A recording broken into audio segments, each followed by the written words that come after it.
caros amigos, estamos aqui de volta. Como sempre, começamos invocando a Santíssima Virgem Maria, o Santo Padre Pio de Pietrelcina, para que roguem a Deus que nenhuma injustiça se cometa neste programa. Antes de tudo, quero lembrar a vocês o curso que eu vou proferir aqui de 1 a 6 de outubro, sobre princípios e métodos da alta educação.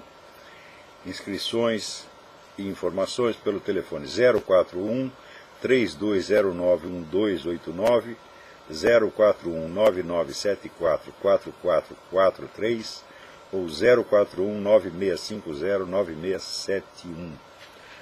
O pessoal do Centro Cultural Mirador de Porto Alegre, que é a seção masculina do Opus Dei, pede para eu avisar vocês que nos próximos de 20 a 23 de setembro, o professor Henrique Elfes, que é o editor da Quadrante Editorial, estará lá proferindo o curso O Microcosmo, curso de Antropologia Filosófica.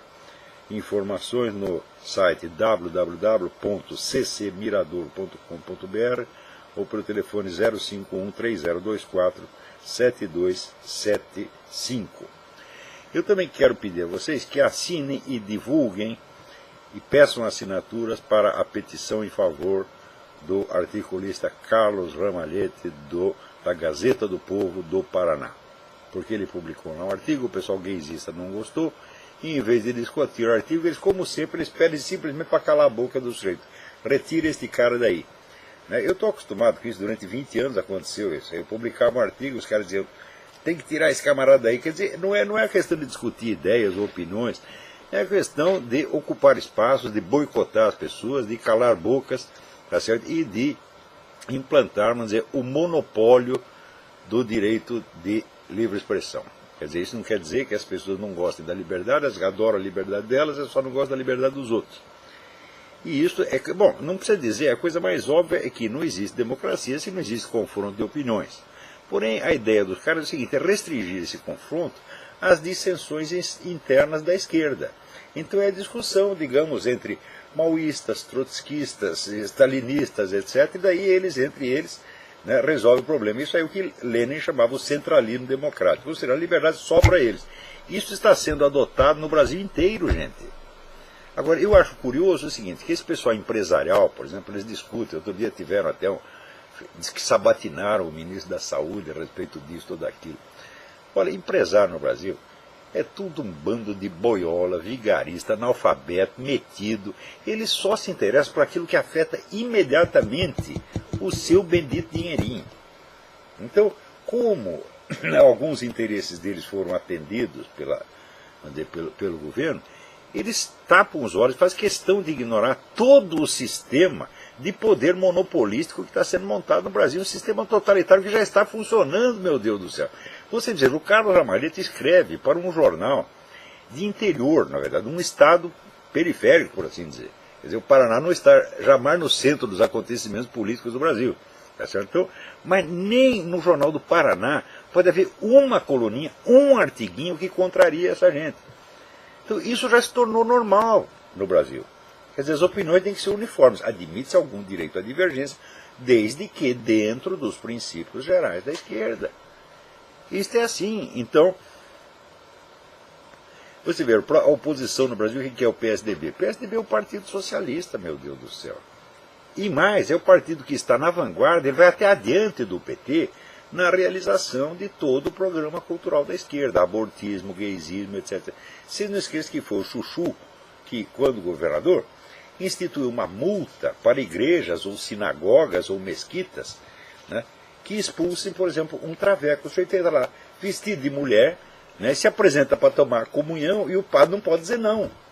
Quer dizer, você quer impor, tem que impor o gaysismo, tem que impor esta conduta contra as convicções do padre, do crente, etc. Todo mundo tem que calar a boca. Claro que isso é um negócio totalitário.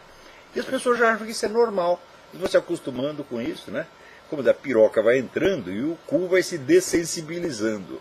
Daqui a pouco o peru chegou na sua cabeça e como é oca mesmo, você não sente nada.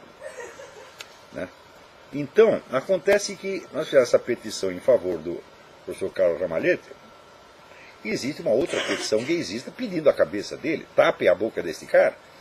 Quer dizer, aquele tal negócio, responde a argumento com abaixo assinado para tapar a boca do cara, como fizeram com o Bruno Tolentino, fizeram comigo também. Você lembra aquele abaixo-assinado que fizeram em favor do Quartinho de Moraes? Né? O Quartinho de Moraes se gabava de ter sido preso por causa do assassinato do capitão Xandro, e daí eu concluí que ele era um assassino político, escrevi isso, daí ele ficou bravo, dizendo, isso é uma calúnia, jamais participei desta ação. Eu digo, então eu errei, meu erro foi acreditar em você, seu filho de uma puta. Né? E daí, moveu lá um processo, o processo está extinto. E na época fizeram um abaixo-assinado, tinha 5.000 assinaturas, porque eu tinha ofendido o cara, ofendi reproduzindo o que ele disse.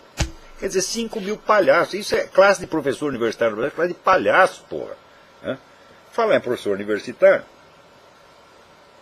eu tenho uma discussão interessante a respeito. Daqui a pouco eu vou falar disso, mas antes eu quero pedir a vocês que deem uma espiada no site Nota Latina, da Graça Salgueiro, onde você tem o único noticiário confiável no Brasil sobre o que está acontecendo na Colômbia. Porque os nossos jornais anunciam assim, não, há uma tendência para um acordo de paz entre o governo da Colômbia e as Farc, né? Que coisa maravilhosa, até parece Dona Dilma dizendo que tudo isso é lindo. Acontece que não foi nada disso, gente. O acordo já tinha sido assinado secretamente em Cuba.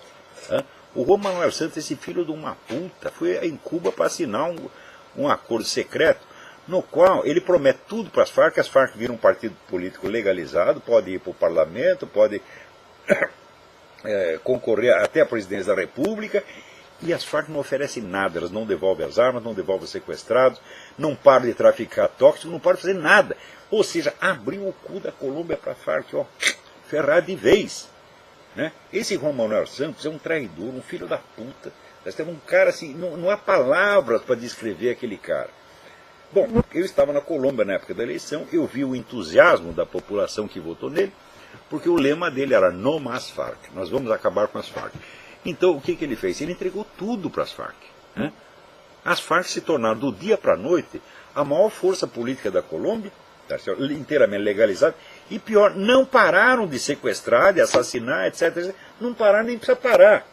Pô, aqui está cheio de mosquito, caramba, que coisa horrorosa. Espera aí.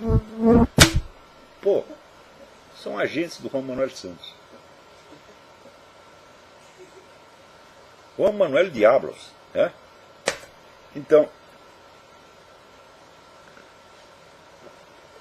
ele fez exatamente o contrário do que prometeu. E pior, fez de maneira secreta, sem dar ciência à população, e depois vem com esta palhaçada, né, dos acordos que ainda vão ser assinados. Mas já foi assinado, porra! Então, leia lá no Nota Latina e vocês vão ver a extrema gravidade desta coisa. Ora, é preciso considerar o seguinte, terrorismo nunca foi objetivo em si, tráfico de droga também não. Tudo isso sempre faz parte de uma macroestratégia política. Ora, se você, para parar o terrorismo, que na verdade não vai parar, você oferece a eles todos os objetivos políticos que eles estavam buscando, então eles ganharam a parada. E o terrorismo existe para isto. Então é assim, né? O pessoal da esquerda mata, sequestra, rouba, etc, etc, aterroriza todo mundo, e daí vem o homem da direita, o seu Juan Manuel Santos, e oferece para eles a paz. Vocês parem de matar pessoas e nós legalizaremos o seu movimento. Quer dizer, nós vamos premiar todos os crimes que vocês cometeram durante 30 anos. Tá certo? E vocês não vão ter que dar nada em troca.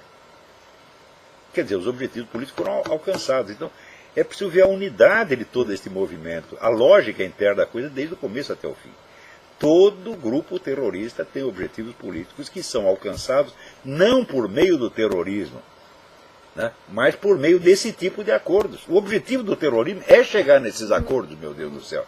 Ou seja, você está cumprindo exatamente o que os caras querem que você cumpra, meu Deus do céu. Esses mosquitos estão... Caramba. Em geral, o mosquito chega aqui no verão, mas agora o verão já está indo embora, agora que eles estão aparecendo. Então não deixem de ler lá na Nota Latina, vocês terão todo o esclarecimento a respeito. Agora, essa semana também, né, alguém mandou para o seu Caio Blinder, né, um pedaço de um artigo meu, acho que foi o Heitor de Paula que mandou, no qual mencionava o fato de que na juventude, né, o Clinton participou de uma daquelas excursões à União Soviética, que eram subsidiadas pela KGB, todo mundo sabe. Né? Nenhum estudioso da União Soviética ignora isso. As excursões estudantis eram subsidiadas pelo governo para recrutar agentes. Isso aí é universal. Tá? Tem até um livro clássico já do brasileiro, o livro do Oswaldo Peralva, O Retrato, que já conta isso dos anos 50. Então, e também todo mundo sabe que depois o Clinton recebeu uma enorme contribuição de campanha de uma estatal chinesa e logo depois de eleito soltou lá uns espiões chineses que estavam lá fazendo espionagem nuclear no laboratório Los Alamos. Soltou assim gratuitamente, deu a liberdade para os caras, que nem o Juan Manuel Santos deu tudo para a FARC, sem nada em troca. Então alguém mandou esse parágrafo para o Caio Blinder, e ele disse: está muito hilário esse texto, parece coisa de humorista, no fundo o autor é um gozador, será que acredita nessas coisas? Então, ora, esses fatos aqui são conhecidos nos Estados Unidos inteiros, ninguém jamais os negou. Quer dizer, isso não é uma especulação, qualquer pessoa que tenha estudado a história dos Clintons sabe que essas coisas todas aconteceram.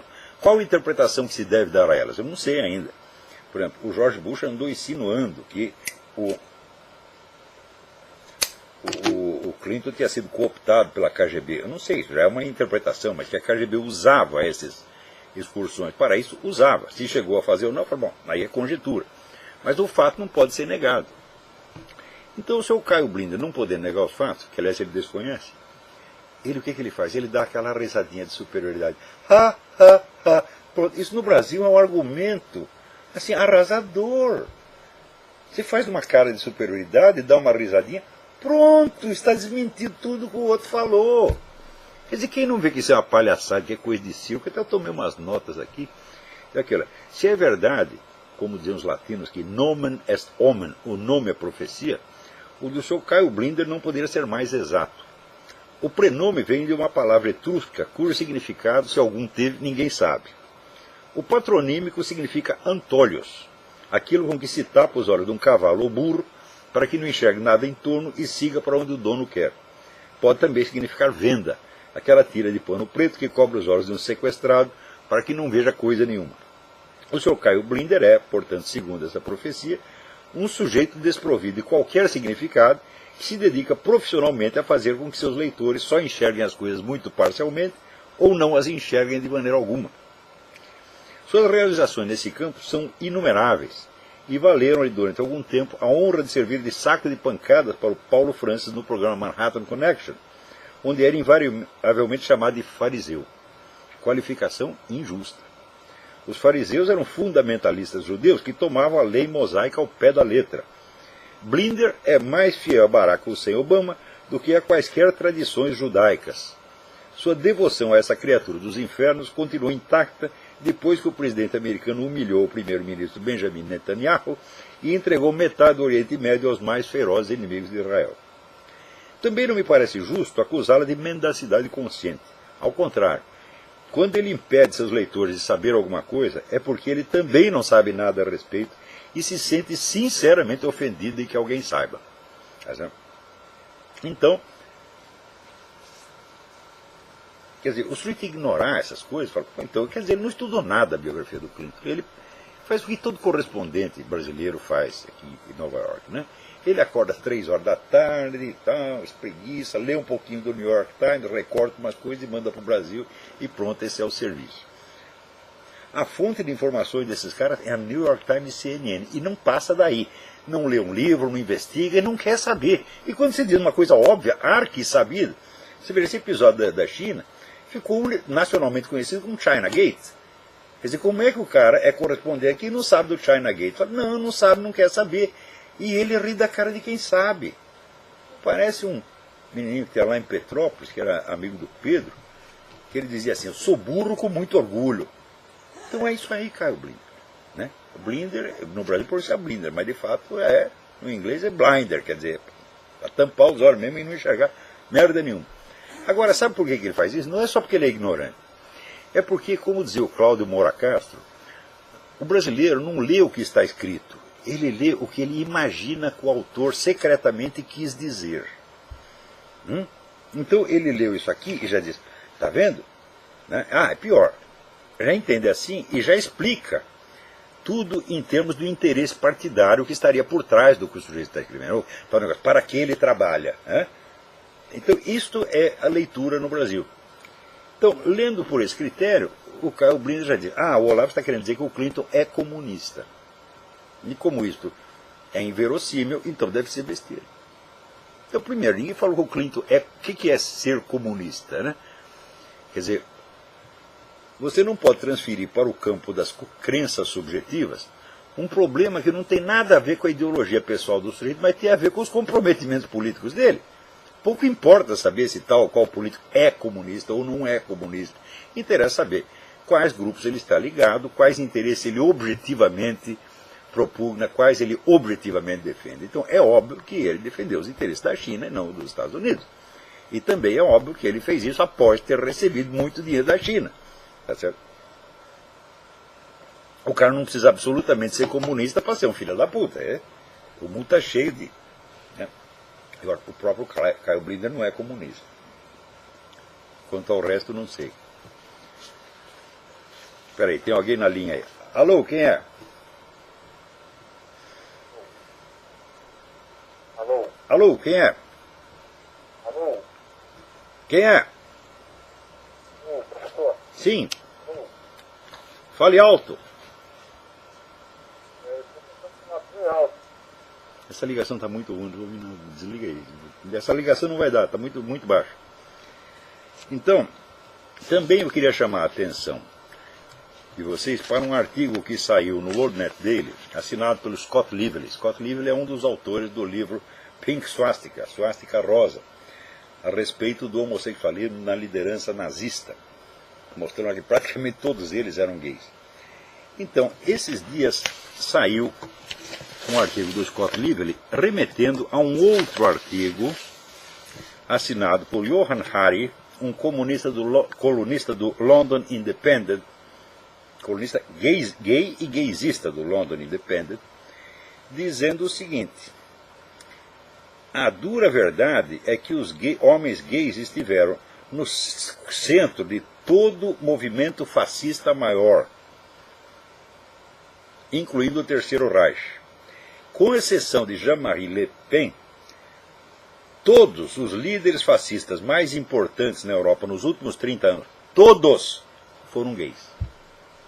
E ele até diz, tem alguma coisa errada com a gente. Por que a gente produz tanto fascista? Então, é um caso para estudar. Mas o fato é que você vê que os procedimentos fascistas são usados por essa gente com um cinismo atroz, ainda digo que os fascistas são os outros. Quer dizer, eles usam um processo fascista para tentar calar a boca do Carlos Ramalhete e dizem que ele é o fascista. Quer dizer, essa é característica de inversão. O sujeito está fazendo uma coisa, mas ele está provando nos seus atos que é exatamente o contrário. Tá certo? Então, aliás, esses dias surgiu ali no meu Facebook uma discussão muito interessante. Alguém escreveu o seguinte, quer ver? Hoje o professor de Sociologia deu aula inicial sobre Marx. Parecia que ele estava falando do Batman. É um filósofo, economista, estudioso, autoridade, brilhante e mais a meia hora de títulos. Falou do marxismo como se fosse a maior ideologia jamais desenvolvida e terminou com a velha máxima do deturparam Marx. Então, bom, são centenas de pessoas que me escrevem essa coisa. Porém, perguntam, o que eu devo fazer? Eu digo, escuta, faz 20 anos que eu estou escrevendo artigos, dando a vocês todos os elementos para desmascarar esse tipo de professor. Você vai lá no meu site www.olavodecarvalho.org e simplesmente clica a palavra Marx no aparelho de busca. Você vai ver um montão de coisa que apareceu. Você lê tudo isso, meu filho, você vai estar 1000 vezes mais equipado. Só de você ler esses meus artigos, você vai estar muito mais equipado do que esses professorzinhos de merda, tá entendendo? E eu considero assim que é obrigação do estudante sério desmascarar essas pessoas em público. Não é assim divergir respeitosamente. Né? Quando, por exemplo, o cara fala o negócio do... eles deturparam o pensamento de Marx. Eu digo, professor, o senhor sabe quantos já disseram isso antes do senhor? Olha, Stalin subiu ao poder dizendo isso. que o Trotsky estava deturpando o Marx, e que ele é que tinha o marxismo verdadeiro. Daí pegou, fez um marxismo muito pior do que o do Trotsky. Daí veio, né, o Mao Tse-tung e disse, não, esses caras são todos revisionistas, eles deturparam o Marx, nós é que vamos fazer o marxismo verdadeiro. E daí, como na União Soviética eles tinham matado 40 milhões de pessoas, ele matou 70. Né? Então, cada vez que o sujeito diz deturpar o Marx, eu digo, opa, o negócio é para ficar com medo. Agora, só que esse idiota do professor não sabe disso. Ele pensa, quando ele diz deturpar o Marx, as pessoas vão entender assim que toda esta violência foi uma deturpação, que Marx, na verdade, é um anjo de caridade. Então, sabe o que você faz, ô menino? Você pega aqueles trechos que eu mesmo citei, você procura no meu site, em que Karl Marx diz abertamente que para o advento do socialismo será preciso exterminar povos e nações inteiras. Ele diz isso com todas as letras. Então você vai lá e esfrega na cara dele, olha aqui, quem que deturpou? Os caras mataram toda essa gente, está fazendo exatamente o que Marx mandou fazer, e você tem que mostrar isso para o cara, em público, e dizer, professor, o senhor não sabe nada a respeito, nada. Tem que dizer isso na cara. Faça isso uma vez, e sabe o que o professor vai fazer? Ele vai te dar 10 até o fim do curso, só de medo de você repetir a dose. Eu sei isso por experiência, tem alunos meus que já fizeram, e funcionou pra caramba, tiveram uma carreira universitária brilhante. Todo mundo, não, aí vem o cara que lê os livros, vamos dar 10 para ele. É assim mesmo. Porque esses caras são charlatães, e como todo charlatão, ele não tem segurança interior, não tem fundamento interior. São os caras ocos. E como tá, são covardes. Você vai eles saem correndo. Agora, se você se intimida perante a autoridade do professor e quer ter uma discussão educada, aí ele vai pisar em você e vai acabar com você. Você vê, o Carlos Ramalhete não foi educado, foi educadíssimo no artigo dele, coisa que eu nunca sou. Então, faça objeção educada e você está lascado, meu filho. Você tem que entrar com esse sujeito de pé na cara. Não é fazer insulto leviano. Não. Você tem que demonstrar por A mais B que o sujeito é um charlatão, vigarista, ignorante e que não tem o direito de ser professor de nada, nem de escola primária. Faça isso uma vez, o cara vai se esconder embaixo da mesa. Eu sei como é essa gente, porra. Por isso eu não tive aquele debate com o João Pedro Stedley, que não era um professor universitário, era um líder de massas no Rio Grande do Sul. E ele saiu assim, se eu soubesse que ia ser maltratado desse jeito, não teria vindo. Eu fico com vergonha por ele, porra. Quem é essa gente? Ele precisa se juntar em 1000 para discutir com um. Quando foi um negócio meu Quartinho de Moraes, eu digo, será que Quartinho de Moraes não é homem suficiente para me enfrentar? Não é, ele precisa de 5.000 para ajudar ele, meu Deus do céu. Para formar uma bola nesse esculhão tem que somar 5.000. Não tem bola, porra. E eles são fortes só porque eles se ajuntam, é sempre assim. Agora pode vir 1.000, pode vir 5.000, vocês vão ser desmoralizados do mesmo jeito. Agora, se o aluninho, vamos dizer, se inibe, porque tem gente que até sabe, até estudou, até leu todos os meus artigos, está sabendo tudo, mas se inibe, ele vai me prejudicar na carreira, etc, etc. E isso, quando você puxa saco no sujeito, você está dando poder para ele, um poder que ele não tinha antes. Quer dizer, é a covardia, a omissão e às vezes a preguiça dos alunos que cria a autoridade desses caras. Não deixem isso acontecer, não deixem esses caras levantar a cabeça, não.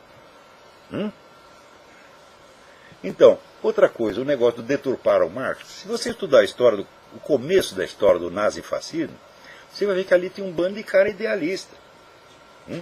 Que depois, quando viram a merda, ficaram decepcionados.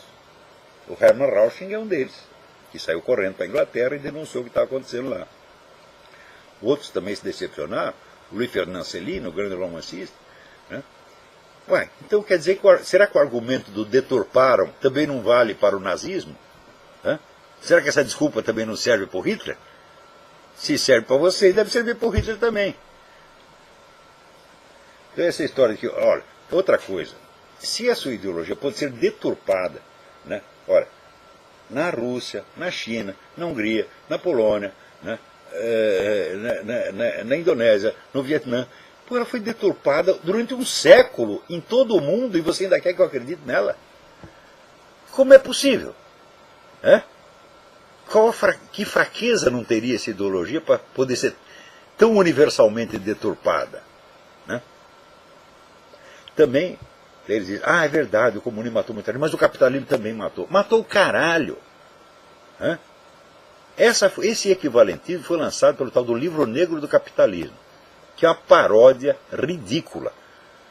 Quando assim, o comunismo matou 100 milhões, então nós temos que arrumar 100 milhões de mortos do capitalismo. Então o que a gente faz?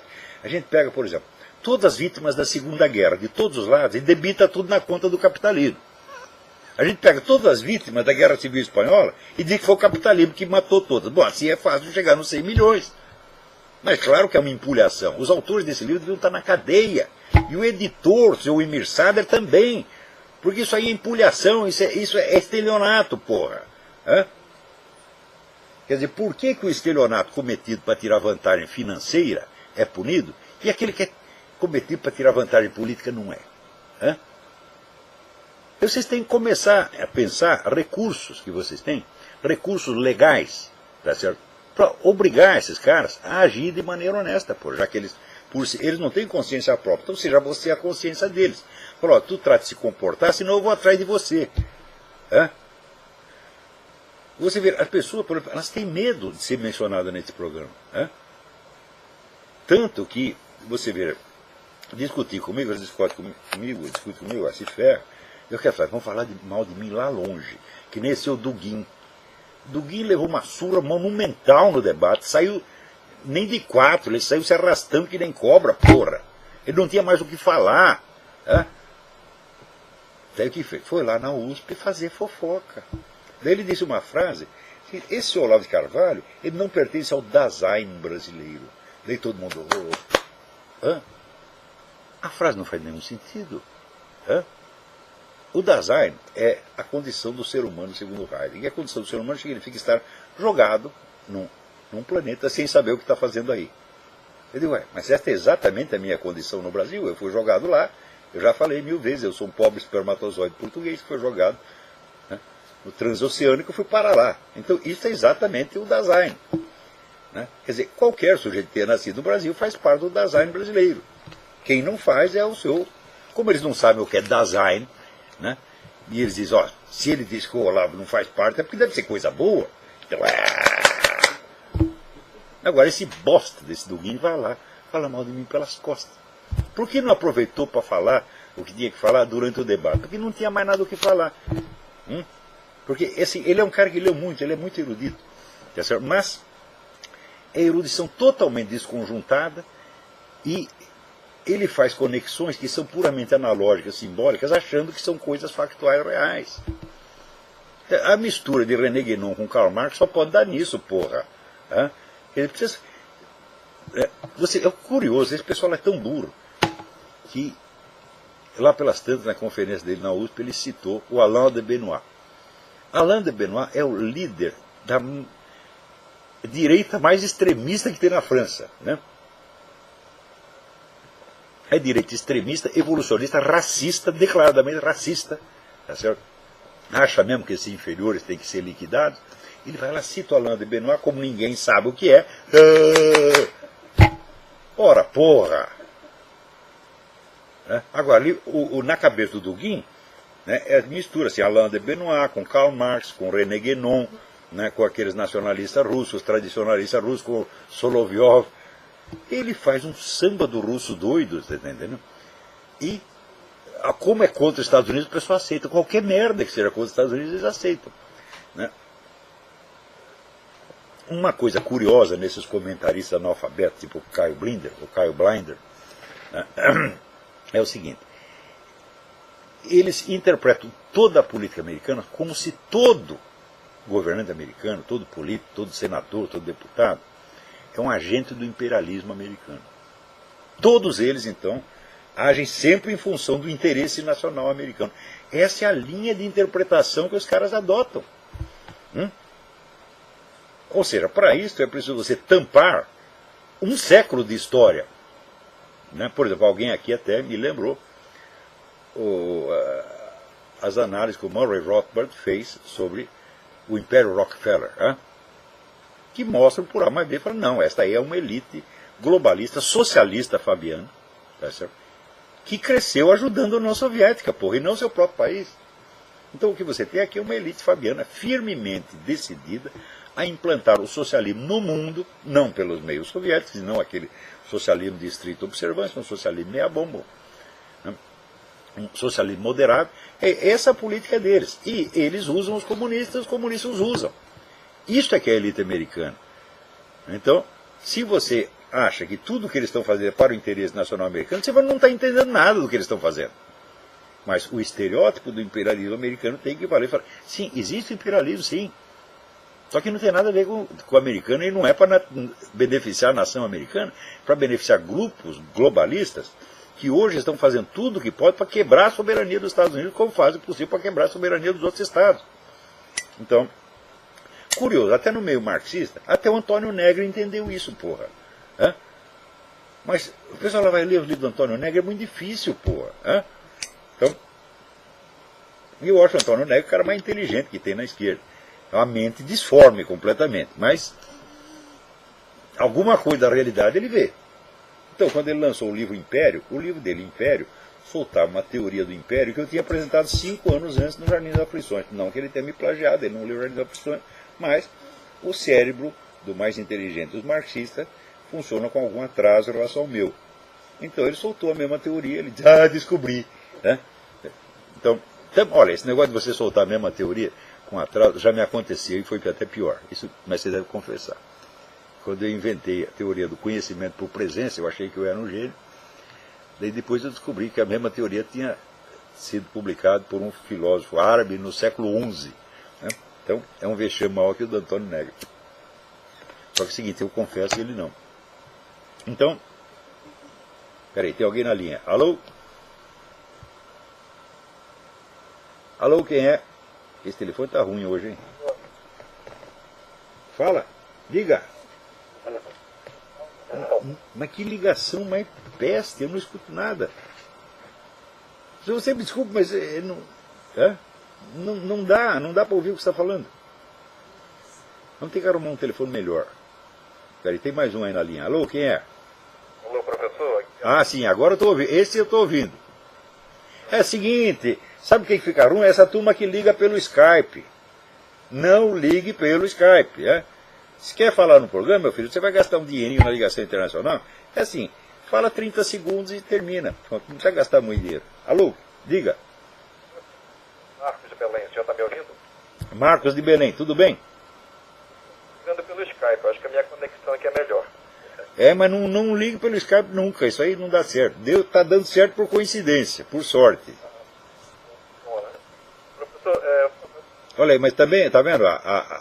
O volume sobe e baixa, sobe e baixa. Eu entendo metade das suas palavras, outra metade não.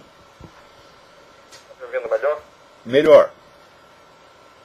No Clinton, né, é bom lembrar que ele teve uma parte, né, ele visitou a Colômbia, e o senhor mesmo comentou isso. Sim, o plano Colômbia do Bill Clinton foi feito para beneficiar as Farc. Porque o plano é o seguinte, nós damos ajuda ao governo da Colômbia, ajuda militar, financeira e técnica ao governo da Colômbia para combater o narcotráfico, desde que não toque nas organizações políticas, ou seja, não toque na Farc. O que aconteceu? Destruiu todos os cartéis e entregou para a Farc o monopólio do narcotráfico na Colômbia.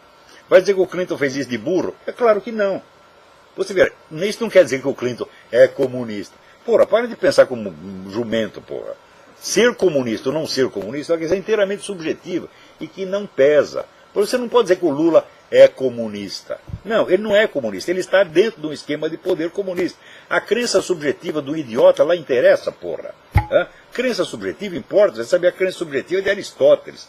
No que Aristóteles acreditava, no que Leibniz acreditava.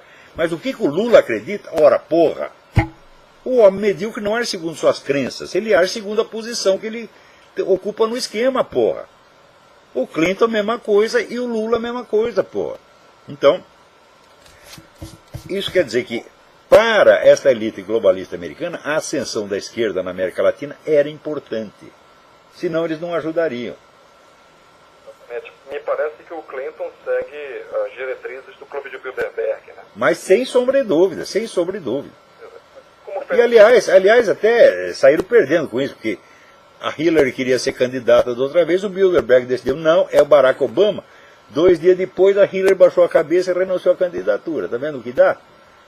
Você pensa que vai subir na vida puxando o saco? Pô, puxa o saco cai em cima de você, pô.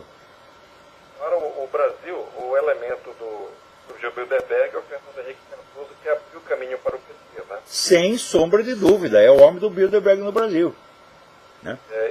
Agora, para você ver como essa gente é falsa. Aqui, no programa do Partido Democrata, eles tinham tirado a palavra Deus. E também tiraram a menção a Jerusalém como capital de Israel, porque eles não querem desagradar os palestinos. Bom, daí deu um bafafá, todo mundo começou a jogar tomate, no dia seguinte o que aconteceu? Deus voltou e Jerusalém voltou. O Fernando Henrique é a mesma coisa. Numa das candidaturas dele a governador, entrevistaram na televisão, perguntaram, o senhor acredita em Deus? Ele falou, não, perdeu a eleição. Na eleição seguinte ele tinha se transformado em um crente, já estava de joelhos, né, confessando, comungando, Nossa Senhora, Virgem Maria. É assim, político é assim, como é que você acredita nessa gente, porra? O Fernando Henrique, ele, nos últimos anos, antes da eleição do Lula, de 98 a 2002, ele provocou uma situação de tumulto econômico, de desgaste no plano real. Isso abriu o caminho para que a população já não suportasse mais a presença do PSDB no governo e suportasse no PT. Mas ele já dizia antes para o Lula, você sabe que essa cadeira é sua. E ele recusou apoio ao próprio candidato deles, é sério, o que ele está fazendo? Está trabalhando para o Lula. Por quê? Porque o Bilderberg mandou trabalhar para o Lula. Falaram, agora nós queremos o Lula. Sabe por quê? Porque o Lula faz o seguinte negócio com o Banco Mundial. A gente segue a sua política econômica, restaura a economia do país e vamos dizer que é mérito nosso e não do Banco Mundial. Tá certo? Então, e por outro lado, nós instituímos a política de controle socialista de tudo mais, que não interfere diretamente na economia, e o Banco Mundial está satisfeito. É esse o negócio. Esses elementos do Clube de Bilderberg, eles são sempre usados para abrir caminho para a etapa seguinte, né, do plano deles. Né? Mas sem sombra de dúvida. Quer dizer, o socialismo a longuíssimo prazo, tá certo? E conservando, vamos dizer, um mínimo de liberdades democráticas formais, meramente formais, que no comunismo não existe. Essa é a diferença. Tá? Então, para finalizar, professor, eu quero deixar aqui a dica de um artigo excelente do Edward Griffin, que é publicado no site da Freedom Force International. E este artigo se encontra traduzido para o português numa série de 4 artes, né? O nome do artigo é O Futuro Está Chamando. O Futuro Está Chamando, por G. Edward Griffin, Griffin. Tudo que este Griffin escreve é importante. Ele é um dos grandes repórteres aqui dos Estados Unidos. Descobre coisas do Arco da Velha. Recomendo também que vocês leiam o livro dele sobre a ONU, The Fearful Master, O Senhor Temível. Tá certo? Esse artigo ele está publicado traduzido em português, né, numa série de 4 no Google. Ele começa falando sobre o abismo entre individualismo e coletivismo. Né? Ele fala também sobre o jogo de poder entre os socialistas fabianos e os leninistas, a ação do CFR nos bastidores do poder, desde o Coronel House, e também fala sobre ações dos inimigos internos que têm chegado ao poder. Não é de hoje, o Obama não é um primeiro. Olha, se bem que a contraposição de individualismo e coletivismo não é como os liberais costumam apresentar e não é como o seu Dugin a apresentou, que ele segue o mesmo conceito, ainda que com o rótulo oposto, com o signo oposto. Ele é a favor do coletivismo, e os liberais a favor do individualismo. Acontece o seguinte, historicamente, o individualismo, que foi introduzido como ideologia na Revolução Francesa, ele culmina necessariamente no coletivismo, porque você não tem mais as ligações culturais, religiosas e morais orgânicas que coerem a sociedade. Você espalha os indivíduos, então daí aquilo vira um caos e o único jeito é você instituir agora um coletivismo desde cima. Então há um jogo dialético dessas duas coisas. Tá certo? E, por exemplo, atualmente você não tem um individualismo extremo na moral sexual, cada um pode fazer o que quiser, não é assim? Então tem o total individualismo. Resultado, vem os controles governamentais em lugar da moral que já existe na sociedade. Que é a moral que ninguém instituiu, que foi se desenvolvendo sozinha, por experiência. Então, por exemplo, vamos chamar de moral orgânica. A palavra não é muito certa, mas quer dizer, é a moral natural da sociedade. Você corrói a moral, cria um individualismo onde cada um só está pensando no seu direito ao prazer, e em seguida, para defender esse direito ao prazer, se instituem novos controles, agora governamentais, controles mecânicos, tá certo? E tá aí o coletivismo. Então, individualismo e coletivismo não são termos opostos, são termos complementares dialeticamente. Isso é importante entender. Então, quando o liberal faz apologia do individualismo, às vezes ele não sabe o que está falando, porque não estudou o assunto suficientemente. Eu sugiro os livros do historiador francês chamado Xavier Martin. Xavier Martin escreveu vários livros sobre a ideologia da Revolução Francesa, e esta conexão de individualismo e coletivismo, que ele não expressa exatamente com esses termos, fica ali claríssima. Então, toda a ideologia da Revolução Francesa era baseada na noção do indivíduo humano entendido como organismo independente. Quer dizer, cada organismo tem uma vida própria por si mesmo. Tá certo? Ou seja, ele não tem conexões culturais, ele não tem uma herança, né, moral, aliás, nem biológica, ele é uma totalidade em si. E daí, como é que você faz para organizar a sociedade constituída de individualidades absolutas autônomas? Só pelo regulamento estatal. Então aí vem o coletivismo. Então, preste atenção, individualismo não é um valor que possa ser defendido, é um elemento puramente ideológico, que culmina na sua ideologia complementar, o coletivismo. Então, olha, nesses negócios, gente, a ignorância medra e abunda, tá entendendo? Gente que nunca estudou merda nenhuma. Por exemplo, a pessoa fala, o que eu vou responder ao professor comunista? Eu digo, olha aqui, na minha biblioteca tem 1000 livros sobre o comunismo. Contei a semana, mais de 1000. Foi o que sobrou. Depois de eu vender muitos livros das minhas viagens, mudanças, só tem 1000 aqui. E desses 1000, eu li pelo menos uns 600 e os outros uso como consulta. Então, eu estou estudando o negócio para não falar levianamente. Nós temos aí um seguinte problema.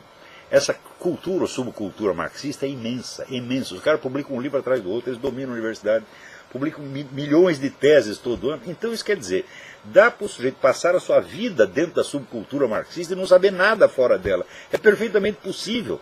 Aliás, é até difícil você sair dela, porque uma vez que você pegou o filão, você lê um autor marxista e outro, e fica dentro daquilo, naquela espécie de autopersuasão hipnótica. Eu me lembro que eu fiquei 8 anos estudando marxismo. Um dia caiu na minha mão o livro do José Ortega y Gasset, La Rebelión de la Masa, né? E o autor era flagrantemente anticomunista, e eu li aquilo e perguntava assim, meu Deus, como é possível um anticomunista ser tão inteligente? Porque eu acreditava que os marxistas tinham o monopólio da inteligência. Por que eu acreditava isso? Porque eu só lia livro marxista. E eles me pareciam o suprassumo da inteligência. Daí, eu falei, peraí, é melhor ler outras coisas. Daí comecei, né? Eu procurei outros autores conservadores, liberais, etc, e li até mais disso do que tinha lido o marxismo. Daí eu vi a miséria intelectual marxista, que é uma espécie de autofagia. Eles se comem uns aos outros, aquilo é uma suruba intelectual permanente, está entendendo? É troca de casais intelectual. É só isso. E quando você sai daquele universo e procura ver a coisa um pouquinho mais ampla, diz, meu Deus do céu! Esses marxistas são intelectualmente uns micos, eles não são nada. Isso aqui é nada. Né? Se você, eu imagino, por exemplo, você pegar, sei lá, Hobsbawm. Pegamos o Hobsbawm, né? Fala, agora, Hobsbawm, eu vou montar aqui uma discussão entre você e um cara qualquer antimarxista, um cara da escola tradicionalista, sobre o Titus Burckhardt. Né? Ora, eu vi a discussão entre um tradicionalista, que é o Rama Coomaraswamy, e o padre Gutierrez, homem da Teologia da Libertação. Vi isso no Peru. Meu Deus, o padre Gutierrez saiu dali que não sobrava pedra sobre pedra. Ele estava lá carregando seus órgãos. Aqui ele carregava uma bola do saco, ali o estômago. Né? Todo desfeito em trapos, porra. Foi uma humilhação. Agora, por isso que eles fogem ao confronto e querem tapar a boca dos caras, porra. Eles não aguentam discussão. Você pega essa intelectualidade marxista inteira, essa putada toda da Rússia, pode discutir comigo. Traga 100 intelectuais marxistas. 100! Eu discuto com 100 ao mesmo tempo e vou humilhá-los. Por quê? Porque eles não sabem nada. Porque eles só consomem o que eles mesmos escrevem. E como a bibliografia marxista é enorme, você imagina, por exemplo, só o que foi publicado pela União Soviética, a editora estatal soviética, foi a maior editora do mundo de todos os tempos, sem contar aquilo que ela, as edições que ela financiava fora da União Soviética, com outras marcas, que você não sabe que é editora da KGB. Então, mas tem muitas editoras, Edition de Minuit na França e outra, que é pura KGB, porra. Então, editorialmente não há como competir com eles. E os intelectuais marxistas só vivem disso. Eles não aguentam ler uma coisa. A prova da ignorância é o tal do dicionário crítico do pensamento da direita, onde tinha apenas 6 autores de direita, tá certo? E os principais eles nunca tinham lido. Eles nunca tinham ouvido falar nem do Russell Kirk, meu Deus do céu. Do Roger Scruton, nada. Os principais, eles e eram 140 professores universitários. Então ali dá para traçar aquilo que eu chamo horizonte de consciência da esquerda universitária nacional. O horizonte de consciência é o limite entre o que o cara enxerga e o que ele não enxerga. Então, eles se metiam a falar do pensamento conservador sem saber nada a respeito. E essa ignorância lhes é favorável, porque eles passam essa visão aos aluninhos, os aluninhos acreditam que realmente nada existe fora daquilo. Então, eles são todos o Caio Blinder, né? Tudo blinder, tudo para botar a venda nos olhos, impedir que a pessoa enxergue. E eles mesmo são vítimas disso. Você pega esse Vladimir Safatli, ele é uma pobre vítima de si mesmo, coitado. Né? Como eu disse, o imbecil coletivo é uma coletividade de pessoas de inteligência normal ou até mesmo superior, que se reúne com a finalidade de imbecilizar-se umas das outras. E tem nisso um sucesso espetacular, porque eles ficam burros mesmo. Você vê a Marlene Chauí, na juventude era uma moça de muito talento, além de ser muito bonita na época, agora embagulhou, mas era bonita. Né? Ela ficou ofendidíssima, porque a mulher chamou ela de velha feia. Eu digo, para mim, se me chamar de velho feio, eu digo, você tem toda a razão, você pensa que eu sou quem? Né? O deus Apolo, porra. Mas ela ficou ofendidíssima. Agora, no começo ela não apenas bonita, mas era uma mulher de talento. Só que prostituiu tudo e hoje só fala besteira, fala cada coisa que você fica com dó. Agora, o Safatli não esperou nem para envelhecer para ficar gaga, ele já veio do bercinho. Tá? Então,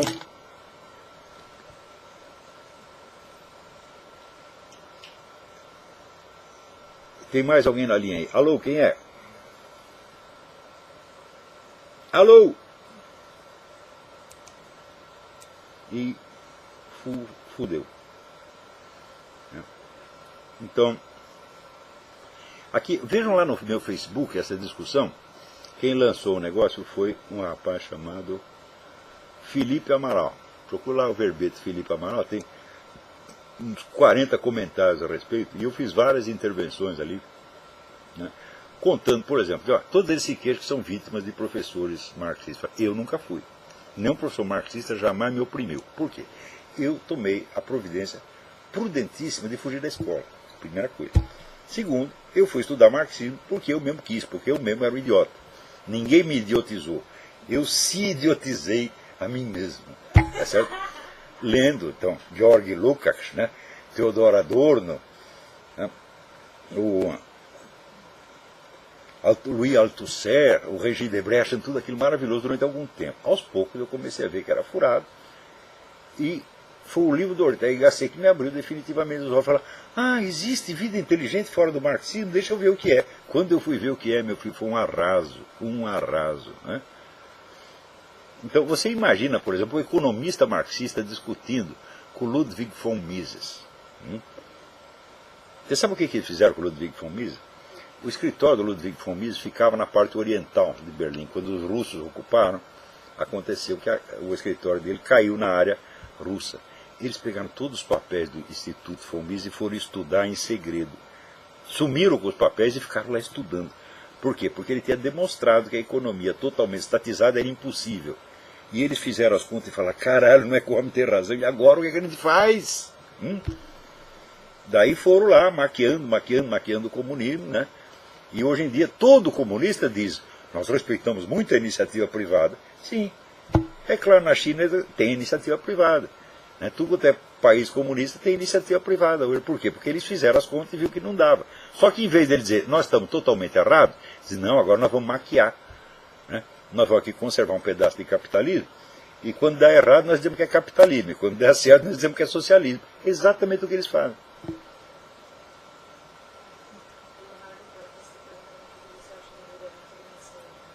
Ah, o que eu acho do julgamento do mensalão? Eu acho assim, que eles vão botar na cadeia 2 ou 3 idiotas, tá entendendo? E a coisa vai continuar intacta. Eles podem montar outro mensalão amanhã. Amanhã, eles têm tudo para isso. Tá certo? Outra coisa, se o Lula não está lá, o julgamento já é uma palhaçada. E o pessoal, o ministro Joaquim Barbosa, o ministro não sei o quê, fez um voto. Quer dizer, o sujeito simplesmente faz um voto normal, medíocre, e no Brasil ele já vira herói. Quer dizer que o nível baixou tanto. Olha, o sujeito não matou nem roubou, pronto, já está beatificado. Então a pessoa não diz isso, eu poderia estar matando, eu poderia estar roubando, e no entanto estou aqui trabalhando. Isso é um grande mérito. Hã? Vocês são Francisco de Assis, olha, os dois ali, porra. Né? Ó, quer dizer, essa mesquinharia brasileira é uma coisa assim, incrível. Todo mundo só quer pensar numa coisinha pequenininha, né? E pega aqueles méritos infames, abaixo de medíocres, e beatifica, porra. Pois é, no Brasil, né, o Chico Buarque de Holanda não é um grande escritor? Né? Porra! Né? O Quartinho de Moraes não é filósofo, porra? Escreveu uma porra de um livrinho sobre Epicuro que é uma verdadeira merda. Né? Mota Peçanha, que é um coitado, um cérebro em decomposição, um sujeito incapaz de somar 2 mais 2, não era filósofo. Leiam lá o meu livro Jardins das Aflições, que eu fiquei até com dó do Mota Peçanha. Falou, não vou falar mal dele, porque ele está tão fraco, ele está tão. De fato, logo depois ele morreu, porra. Estava fraco até fisicamente. Então. Espera aí. Tem mais alguém aí na linha? Alô? Vamos ver se conseguimos ouvir. Alô? Puta vida. Olha aqui, esta semana, né, o Ricardo Sete, que é um dos raros sobreviventes do tempo que no Brasil havia jornalismo, tem o Ricardo Sete, o Rolf Kunz, tem uns 3 ou 4, né, que ainda honram a camiseta da profissão. E publicou lá um artigo sobre esse livro, Fuga do Campo 14, que mostra a miséria sem fim, o sofrimento indescritível dos campos de concentração, né, na área asiática ocupada pelos comunistas. Vocês têm que ler essas coisas, gente, para saber quem são eles. Daí um aluno meu aqui, Eduardo Leão, comentou, agora eu entendo por que não dá para divergir educadamente dessas pessoas. Porque a maldade dessas pessoas é ilimitada. A maldade, a malícia, a mendacidade é ilimitada. Eu não estou brincando, gente. Então, você acha que pode fazer acordo com eles? Fala, pô, mas isso aí isso não é uma interpretação que eu estou fazendo. Isso está dito nos livros marxistas. Acordos não existem para ser descumpridos.